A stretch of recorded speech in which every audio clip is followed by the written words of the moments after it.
Hello மக்களே, நாங்கள் வாடி ராசாத்தி பேசுகிறேன். இன்றைக்கி நம்ம பார்க்க போகிறது ஒரு சின்ன டிப்பு தான். வீட்டில் இருக்கும்போது நமக்கு ஃப்ரீயாக இருக்கும்போது இந்த டிப்பு நம்ம பார்த்துக்கலாம். ஸோ நான் வந்து நியூ ஸ்க்ரப்பர் மாற்ற போகிறேன். பாத்திரம் கழுவுறது. ஸோ ஏற்கனவே பாத்திரம் கழுவினது வந்து ரொம்ப நூடுல்ஸாக போயிருக்கு, தேய்ச்சி அப்படி. ஸோ வந்து அதே அட்டையில் வந்துட்டு நான் என்ன பண்ணுறேன்னா, கிழிஞ்சு போன ப்ரஷ்ஷு இந்த மாதிரி நொந்து போனது எல்லாத்தையும் எடுத்து நான் அதே பாக்ஸ்குள்ளே போட்டுறேன். ஏன்னா வந்து குப்பை எடுக்கிறாங்க இல்லைங்களா, அவங்க கையெல்லாம் கிழிச்சிரும்.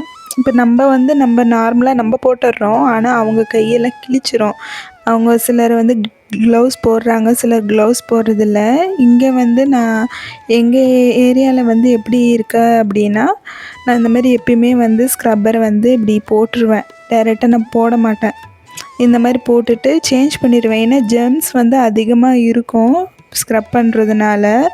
ரொம்ப நாளைக்கு சோப் வாட்டர்லேயோ இல்லை வந்து நம்ம நிறைய மசாலா பாத்திரங்களை கழுவுறதுனால அதில் வந்து ஸ்டோர் ஆகிருக்கும். அதனால் இந்த மாதிரி பேப்பர் குப்பை போடுறதுக்கு தனியாகவும் வெட் வேஸ்ட் போடுறது தனியாகவும் இருக்குது. ஸோ நான் அதை ஃபாலோ பண்ணிப்பேன். மேலும் டிப்ஸுகளுக்கு வாடி ராசாத்தி ஃபாலோ பண்ணிக்கோங்க.